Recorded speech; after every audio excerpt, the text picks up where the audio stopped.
At nandito na naman tayo sa ating no contact update segment para sa araw na ito, May 6, 2026. So bago natin alamin ang real-time energies ng person mo, pati muna natin everybody. Hi and hello sa ating mga bagong viewers, new subscribers. My name is Yan. Welcome to Loy. You can also bring your other loved ones, friends, jowa, crush ninyo here, kahit sino.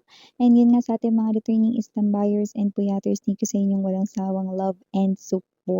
And everyone, yadra, kung di nyo pa alam, meron pa tayong isa pang channel, link down below lang sa ating description box.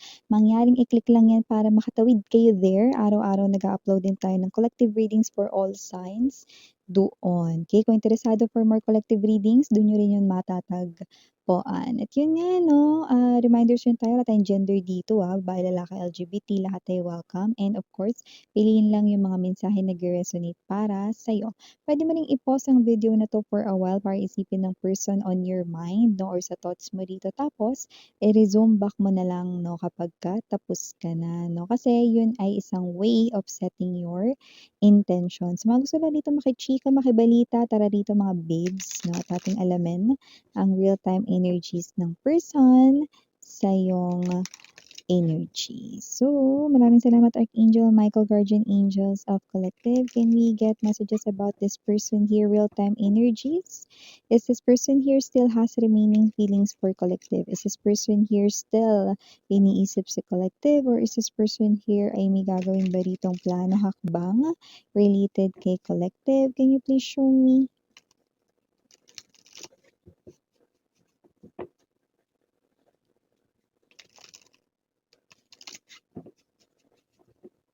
Okay. Got it. Caught it. So, let us see. May energies dito ang person na ito ng Six of Water, missing you. Seven of Water. We have here Call. This is Judgment energy in the classic tarot. We also have here the Six of Fire. Could be seeing a lot of number 6 or maybe this person here. Messenger of Water. Three of Earth. Bottom of the deck we have the Seven of Air energy. The Tower. This is a beautiful tower, by the way, not the ruined one. And the Six of Earth. Okay. This person here ay manifesting you back in his or her life at yun ay hindi rito madi-deny. And this person here, no, ay namimiss kayo ng sobra. Actually, sa araw na ito, kayo ay kanya ritong naaalala. Yan, no? Oh. This person here ay namimiss kayo ng malala ngayon, no? So, nakikita ko dito na itong person na 'to, no, ay parang may energy siya dito ng iche-check or may titingnan, no? Parang meron siya ditong ita-try kapagka hindi gumana, mag-iisip pa daw siya ulit. So, parang may energy siya ditong hindi siya titigil, hindi siya magke-quit hanggang sa gumana na ito sa iyo. Yun, oh. At yun nga, sorry for that commercial mga babes, ituloy na natin yung ating pinag-uusapan dito. So, sa nakikita ko dito, etong person na 'to 'no, ay someone dito na parang, sa no contact situation ninyo 'no, during the separation or hindi ninyo pag-uusap, disconnection dito, nakikita ko na nakapag-isip siya rito 'no, ng mga paraan kung paano kayo i-a-approach. Ngayon, parang ito na siya 'no, sa trial and error na. So, nandodo'n na siya sa klase ng energy kung saan ita-try niya na ito. Pasintabi po sa lahat ng mga parang, kumakain diyan, kung may naririnig kayo sa aking noise sa background, thank you so much. So, yun nga 'no, going back dito, so nakikita ko dito 'no, na itong person na 'to 'no, ay someone na nakapag-isip na ng mga paraan. Ta-try niya na rito sa trial and error kung gagana ito sa'yo. Kapagka gumana, eh, di may chance. Kapagka hindi, mag-iisip pa daw siya ng iba pang paraan, ayun 'no. So, sa nakikita ko dito, ito yung klase ng energy 'no, na this person here ay hindi nagki-quit or hindi magki-quit sa'yo. Ayan 'no, thank you so much sa mga ano, inyong understanding. Alam niyo naman malapit ako sa bintana. So, ayun nga 'no, itong person na 'to 'no, ay someone dito na maaaring nakakita ng maraming number 6 or angel number 666 dito 'no. So, nakikita ko mina-manifest ka nitong tao na 'to pabalik, but it is something here na puwedeng nagsa-struggle siya. Parang meron siya ritong mga parang mga downtime moments 'no, kung saan parang hindi niya rin alam kung ano pa rito yung puwede niya pang isipin 'no, pigain ng kanyang brain or whatsoever 'no. Pero rito meron siyang sinasabi 'no, na parang, etong person na 'to 'no, ay parang may balak, hindi ko alam kung paano niya ito ano, pero parang may sinasabi siya rito na magpapatulong siya sa'yo. What? Magpapatulong siya sa'yo, eh, ikaw nga yung gusto niya rito na parang kumbinsihin na kausapin, parang ikaw nga rito yung gusto niya rito mga babes 'no, na parang, makausap 'no, yung sinusuyo-suyo niya rito, yung sinusuma-sumamo niya rito 'no, pero gusto niya ikaw yung tumulong sa kanya. What? Siguro ang ibig niyang sabihin doon 'no, ay puwedeng yung naisip niyang strategy rito 'no or magpapatulong siya sa'yo, mga gano'ng bagay 'no. So, whatever the case may be, maaaring nahagip rin dito yung energy 'no, ng gumagawa na lamang siya ng mga excuses, 'di ba? Para mapansin mo siya or para magkaroon kayo ng pag-uusap, 'yan. Parang bahala na kung maging siyungit yung umpisa ng pag-uusap or what, basta mag-usap kayo or mapansin mo siya. Pero siyempre nakita ko rito na parang medyo prepared naman siya kasi itong person na 'to ay nakikita ko rito na parang may energy ng gumagawa rito ng paraan at nag-iisip pa rito ng iba pang puwedeng gawin para gumana ito. Kung sino man 'to, ito ay ang ex-lover mo, ang ex-person mo rito at itong person na 'to ay nakikita ko ritong gusto na manumbalik ulit ang inyo rito na dating samahan. So, nakita ko dito na itong person na 'to with this beautiful tower kagaya ng binanggit ko kanina, this is beautiful tower, hindi yan sira. So, ibig sabihin itong person na 'to 'no, ay nagpaplano rito 'no, na yung inyong buhay na gagawin ngayon 'no, ay iba sa inyong life way back then. So, yun yung nakikita ko here. Okay, sorry about that commercial again mga babes. So, going back dito 'no, so gusto niya rito na maging maayos na ang inyong life now. So, gusto niya rito na parang magkaroon kayo rito 'no, ng energy ng harmonious connection ngayon, yung maayos 'no, merong equal give and take. So, yun yung gusto niya rito. Though, kahit ito ay isang uri ng pagpaplano pa lamang 'no, at nandito pa siya sa kailangan niya pang maraming, sacrifices na gawin or struggle na gawin 'no, hindi ko siya nakikitang sumusuko dito 'no. Ang naging mali niya lang sa nakikita niya dito, sa thoughts niya, natagalan siya bago siya rito parang gumawa ng aksyon 'no, yun ang nakikita ko rito. So, ngayong araw nakikita ko na itong person na 'to ay maaaring may i-try na 'no, trial and error na nga siya. So, ibig sabihin 'no, magta-try na siya rito. Okay, sa lahat ng mga naisip niya sisimulan niya na 'yan gawin. Okay, ngayon kung sakali man na ma-try niya na 'yan sa inyo 'no, lahat na naisip niya na 'yan, this person here mag-iisip pa siya rito 'no, at hindi siya titigil na hanggang mag-come up siya sa mga marami ritong plano para maibalik kayo sa life niya. Oh, porsigido. Yun ang nakikita ko rito.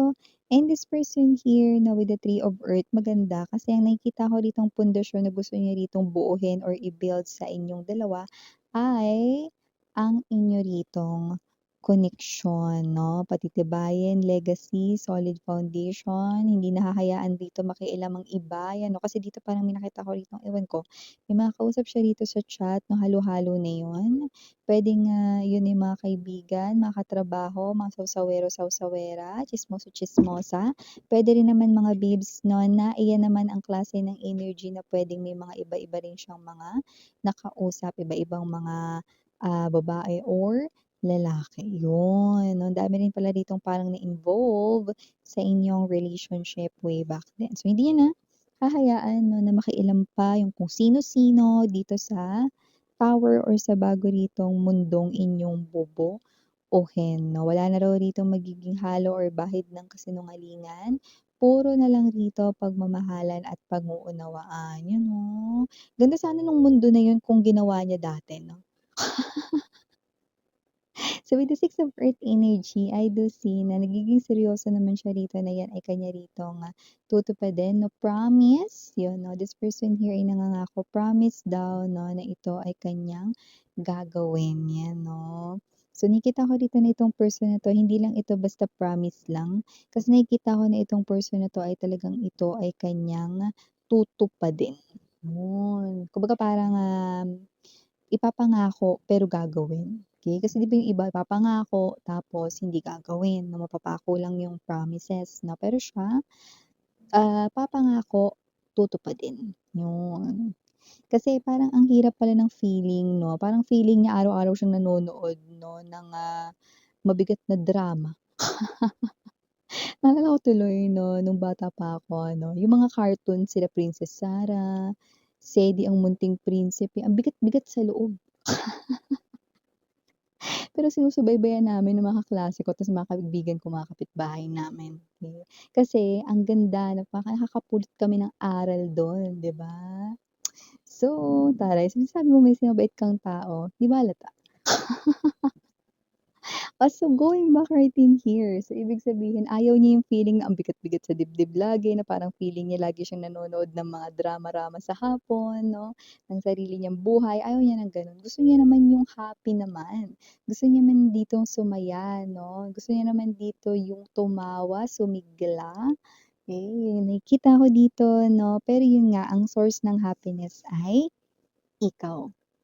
Kumbaga, ikaw ang magbibigay ng sigla, ikaw yung magbibigay ng saya sa kanya. Kung oo ka, kung papayag ka, yun ang nakikita ko rito 'no, na mangyayaring pagbabago sa energy niya, okey? Pero siyempre, kagaya ng laging sinasabi sa inyo 'no, wala namang pilitan dito. Kayo palang bahala kung gusto niyo rito na makipagkasundo sa kanya or ayaw niyo 'no, pero prepared siya, sinasabi ko sa inyo nakalatag mga be 'no, yung kanya rito mga plano para suyuin ka, sumama sa'yo, magmakaawa, 'yan 'no. At nakikita ko rito na may mga bali-balita siya rito sa inyo, kaya nagmamadali rin siya rito. Kasi yung iba sa inyo posibleng may nanliligaw na sa inyo or malapit na kayo dun sa punto na ikakasal na kayo, na whatever the case may be, I do see na may pressure na rito. Eh, yun nakikita ko. So, I pick up 'no, na itong person na 'to ay medyo natataranta pero pinipiling kumalma dahil kapagka siya ay nag-panic baka wala siya ritong magawa sa lahat ng plinano niya. Naiintindihan niya naman yun kaya siya ay parang kahit na mahirap i-control ang kanyang emosyon ay ginagawa niya pa din, okey? So, I do see that this person here will definitely chat you or text you. I do see na may gagawin siya rito, okey? Ita-try niya rito lahat ng mga naisip niya, okey? So, yun nga yung iba siguro may kinalaman sa pagpapatulong 'no, alam ko magkaaway tayo pero tulungan mo naman ako sa ganito. Kapal naman ng mukha niyo Miss yan, yan 'no. Ayun ang pinakamabilis na eksplanasyon ko doon, pero kung paano niya yun gagawin nasa kanya yun na pamamaraan 'no. Ibig sabihin para binibigyan kita ng idea rito na gano'n, maaaring i-approach ka niya na, tulungan siya or ikaw ang makatutulong sa kanya, mga gano'ng bagay, okey? Pero siyempre kung ayaw mo bahala ka, maghanap ka ng ibang tutulong sa'yo. Puwede rin naman, 'di ba? Pero gusto ko lang sabihin sa inyo na hindi siya susuko dito, mm. Masyadong mahaba ang habang-buhay para isuko ka daw niya. Oh, okey. So with the Messenger of Water, this is someone here 'no, Knight of Cups. This person here ay very, aligned sa kanyang emotions, feelings, sa kanyang heart, sa kanyang mind, soul, intuition, definitely. And this person here with the Seven of Water 'no, ay, fantasizing about you and him or her having this beautiful family together in the future or mabubuo na kayo kung may mga anak na kayo, family kayo, okay? Or kung kayo ay mag-boyfriend, girlfriend na naghiwalay kayo, this person here wants to build that family, marriage here with you guys, that forever, hamke aja, okey? Tara sa forever, yun ang sinasabi niya dito, yun oh. Tara, tara, sumama ka daw sa kanya. Ay, hindi ba yun yung tono? Yeah, initials. We have here capital letter M, capital letter E, capital letter C, capital letter T, capital letter R, capital letter P, and capital letter A. For small letters, I'm only seeing one. It's letter R. So, these are all the messages I've got right here for ya, babe. Again, I'm Yuriana, Ani for the girls, and Yana, do not for the boys. Sarang haya, love and light, yadra. Annyeong.